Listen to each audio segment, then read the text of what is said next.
দর্শক শুভেচ্ছা, সবাইকে স্বাগত জানাচ্ছি অর্থ বাণিজ্য নিয়ে যমুনা টেলিভিশনের সাপ্তাহিক আয়োজন ইনসাইড বিজনেসে। আপনাদের সঙ্গে আছি আমি সীমা ভৌমিক। অর্থনীতির বিভিন্ন বিষয়গুলো নিয়ে আমরা মূলত আলোচনা করে থাকি আমাদের এই সাপ্তাহিক অনুষ্ঠানে। আজ আমরা আলোচনা করব বাজেটের তথ্য প্রযুক্তি খাত এই বিষয়ে, এবং এই বিষয়ে কথা বলার জন্য আমাদের সঙ্গে স্টুডিওতে অতিথি হিসেবে উপস্থিত আছেন বেসিসের নির্বাহী পরিচালক সামি আহমেদ। জনাব সামি, স্বাগত আপনাকে। কেমন আছেন? ধন্যবাদ সীমা। ভালো আছেন? জি ভালো আছি। সরকার ডিজিটাল বাংলাদেশের কথা বলছে, এই মুহূর্তে আসলে খুব হট সাবজেক্ট এটা। তো আপনাদের তথ্য প্রযুক্তি খাত কিভাবে আসলে এই ডিজিটাল বাংলাদেশের দিকে, মানে এটাই তো আসলে একদম একটা মূল চাবি তথ্য প্রযুক্তি খাত ডিজিটাল বাংলাদেশের দিকে যাওয়ার জন্য, আসলে কি হচ্ছে একটু আমাদেরকে একটু বলেন। শিওর। আপনি যদি বাংলাদেশে আজ থেকে 5-6 বছর আগে দেখেন যে আমাদের কি সুযোগ সুবিধা নাগরিকদের ক্ষেত্রে, আমাদের এই ডিজিটাল বাংলাদেশে যে এখন বলছি যে তথ্য প্রযুক্তি খাতে কি সুযোগ সুবিধা ছিল, এখন কি আছে।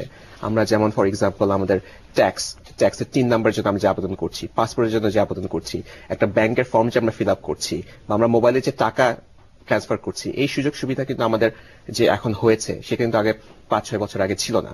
আমরা যদি ইন্টারনেটের কস্ট দেখি 5-6 বছর আগে কি ছিল আর এখন কি হয়েছে, বিশাল বড় একটা। আগে ছিল কি আমাদের 1 মেগাবাইটের দাম ছিল 80,000 টাকা, সেটা নেমে চলে এসেছে এখন আপনার মাত্র 3,000 টাকায়। সো ইটস হিউজ একটা চেঞ্জ হয়েছে। ডিজিটাল বাংলাদেশকে সামনে নিয়ে যাবে গিয়ে এই তথ্য প্রযুক্তির এই সুযোগ সুবিধাগুলোই।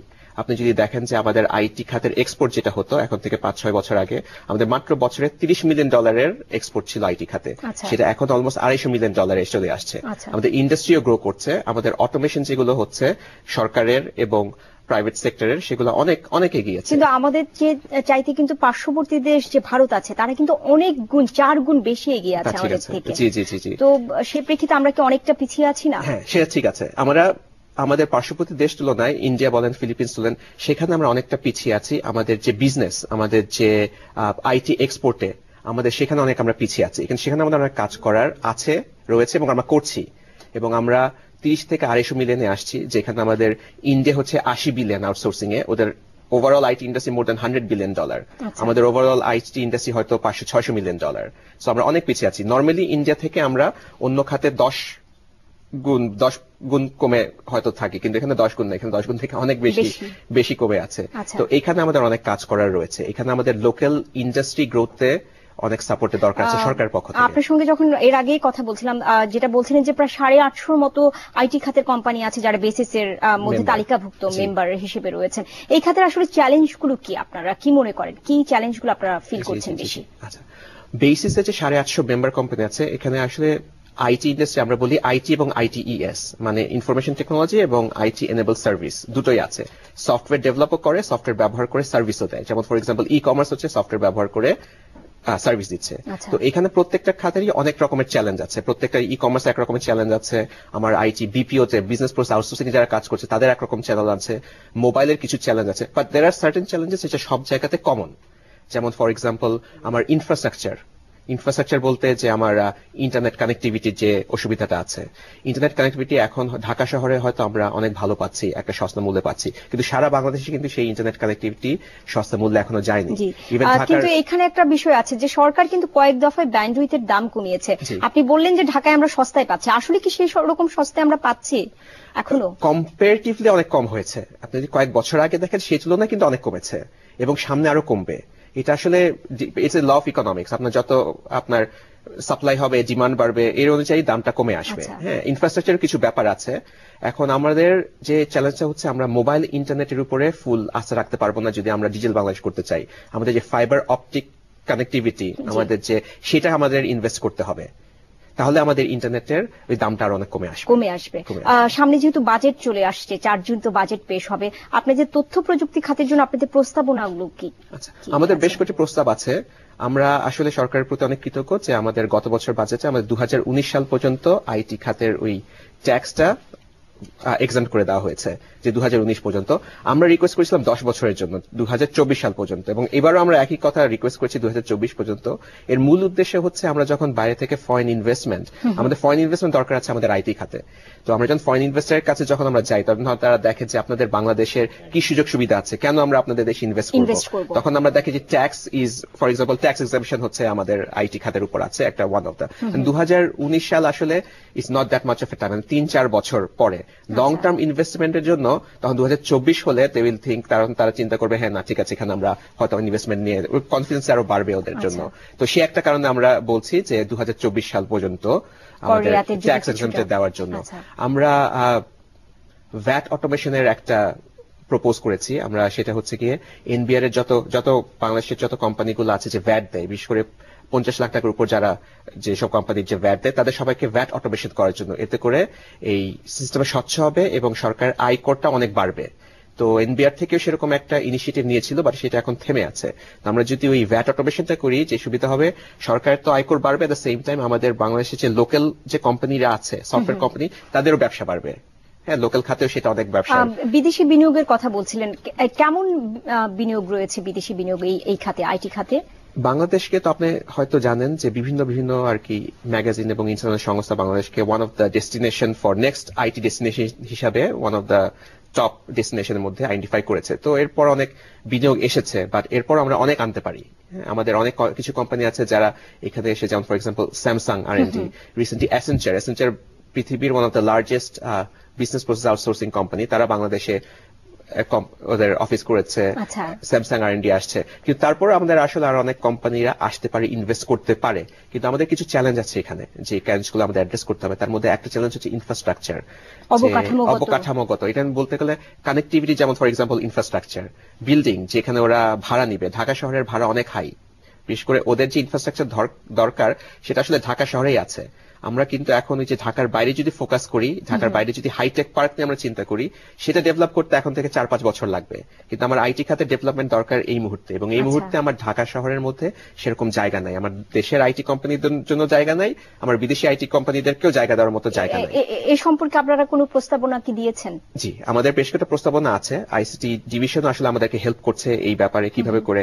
কিন্তু নতুন একটা আইসিটি সফটওয়্যার টেকনোলজি পার্ক পলিসিও আমরা একসাথে মিলে কাজ করেছি, যেটা পাশ হয়ে যাবে রিসেন্টলি। সেটা হলে হয়তো কিছু সুযোগ সুবিধা হবে, যে ঢাকা শহরের মধ্যে হয়তো আমরা একটু সুলভ মূল্যে হয়তো কিছু ইনফ্রাস্ট্রাকচার পেতে পারি।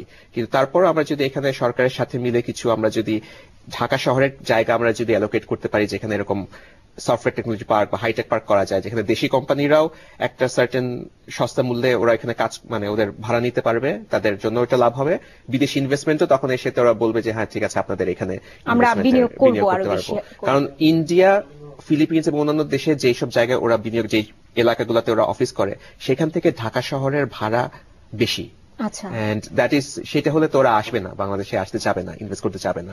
তো সেটা একটা এরিয়াতে আমাদের। ই কমার্স নিয়ে আপনার সঙ্গে আমার কথা হচ্ছিল, যে অনলাইনে দেখা যাচ্ছে আমাদের অনেক পণ্য কিন্তু অনেকেই বিক্রি করছেন। আপনারা এই বিষয়টাকে আরো বেশি জনপ্রিয় করতে চান, এটা নিয়েও মনে হয় আপনাদের কোনো একটা প্রস্তাবনা রয়েছে। বাজেটে আমরা যে রিকোয়েস্ট করেছি, এখন যেটা রয়েছে আইটিইএস, আইটি এনেবল সার্ভিসের জন্য 4.5% হচ্ছে ভ্যাট, যেটা ই কমার্স আইটিএস এর মধ্যে পড়ে দেখে। ই কমার্সে আমাদের 4.5% ভ্যাট দিতে হচ্ছে। তো আমরা যেটা রিকোয়েস্ট করেছি যে আগামী 5 বছরের জন্য অ্যাটলিস্ট ভ্যাট ই কমার্স থেকে তুলে দেওয়া, এতে করে ই কমার্সের আপনার অনেক গ্রোথ হবে। আমাদের কারেন্টলি ই কমার্স 200 কোটি টাকার মতো আমাদের ব্যবসা চলছে। এই বছর আমাদের 200 কোটি টাকা হয়েছে, যেটা আসলে আমাদের নেবারিং কান্ট্রির তুলনায় আসলে কিছুই না। এই নেবারিং কান্ট্রিতে আপনার 20-30 বিলিয়নে চলে গেছে, চায়নাতে তো তার থেকে আরো 10 গুণ বেশি। তো আমাদের কি ই কমার্সে লোকাল মার্কেটে অনেক স্কোপ আছে গ্রোথ করার, এখানে এমপ্লয়মেন্টের স্কোপ আছে, বিজনেস গ্রো করার স্কোপ আছে।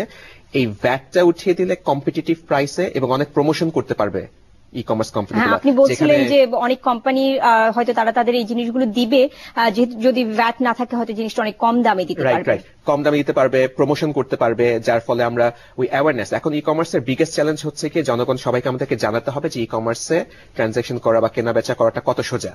সেটা জানানোর জন্য আমাদের যে সাপোর্টটা দরকার হয়েছে, সেটার জন্য এই বিষয়গুলো নিয়ে কিন্তু আমরা আরো অনেক আলোচনা করবো আপনার সঙ্গে। আমরা ছোট্ট একটা বিরতি নিতে হচ্ছে। দর্শক, ইনসাইড বিজনেস নিচ্ছি একটা ছোট্ট বিরতি, আমাদের সঙ্গেই থাকবেন।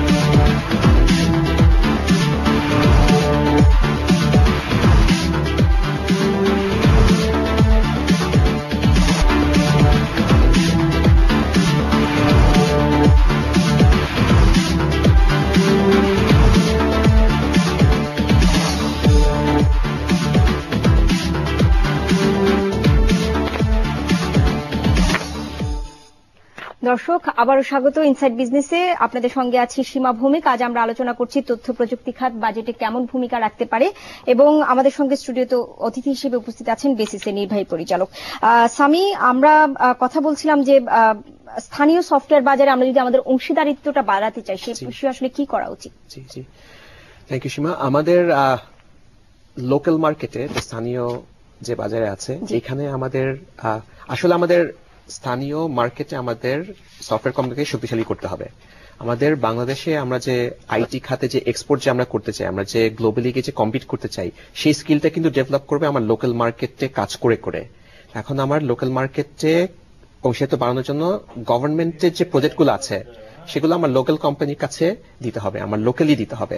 এন্ড গভর্নমেন্টের যত প্রজেক্ট আছে সেখানে দে হ্যাভ টু এনশিওর যে লোকাল সফটওয়্যার কোম্পানিরা যাতে সেই কাজগুলো পায়। যদি কোনো কারণে আমাদের লোকাল সফটওয়্যার কোম্পানি সেই স্কিলটা না থাকে, শুধুমাত্র তখন জয়েন্ট ভেঞ্চারে বিদেশি কোম্পানির সাথে কাজ করা। এতে করে আমাদের এই দেশীয় কোম্পানিগুলোর মেধা বাড়বে কিভাবে করে এই কাজগুলো করতে হয়। তাহলে আমরা বিদেশি, লোকাল, ইন্টারন্যাশনালি, গ্লোবালি আমরা কম্পিট করতে পারবো। সো মেইনটা হচ্ছে কি, আমাদের একটা হচ্ছে কি যে গভর্নমেন্টের যে প্রজেক্টগুলো আছে ডিজিটাল বাংলাদেশ করার জন্য আমরা প্রত্যেকটা মন্ত্রণালয়, প্রত্যেকটা সরকারি অফিসকে যে অটোমেশন করতে হবে, এই অটোমেশন এবং এই ডিজিটাল বাংলাদেশটা করতে হবে এই লোকাল কোম্পানিদেরকে দিয়ে। এবং লোকাল কোম্পানির কিন্তু অলরেডি অনেক বড় বড় ই গভর্নেন্স প্রজেক্টে সাকসেসফুল করেছে, তাদের সেই মেধা স্কিলটাও আছে। কিন্তু আমরা যেটা লক্ষ্য করলাম যে আমরা ইউরোপ আমেরিকার বাজারে কিন্তু সফটওয়্যারটা দিয়ে ঢুকতে পারছি, কিন্তু অন্য যে দেশগুলো আছে এশিয়া কিংবা অস্ট্রেলিয়ার অন্যান্য বাজারগুলোতে আমরা খুব একটা যেতে পারছি না। এটা কারণটা কি?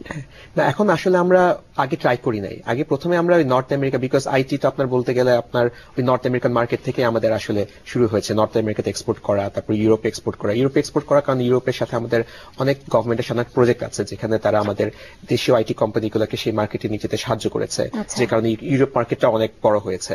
কিন্তু আমরা এখন শুরু করেছি, আমরা রিসেন্টলি প্রথমবার মতো আমরা সিবিট হচ্ছে পৃথিবীর one of the biggest IT মেলা, যেটা ইউজুয়ালি সিবিট আমরা জার্মানিতে পার্টিসিপেট করে থাকি, কিন্তু এইবার প্রথমবার মতো আমরা সিবিট অস্ট্রেলিয়াতে পার্টিসিপেট করেছি।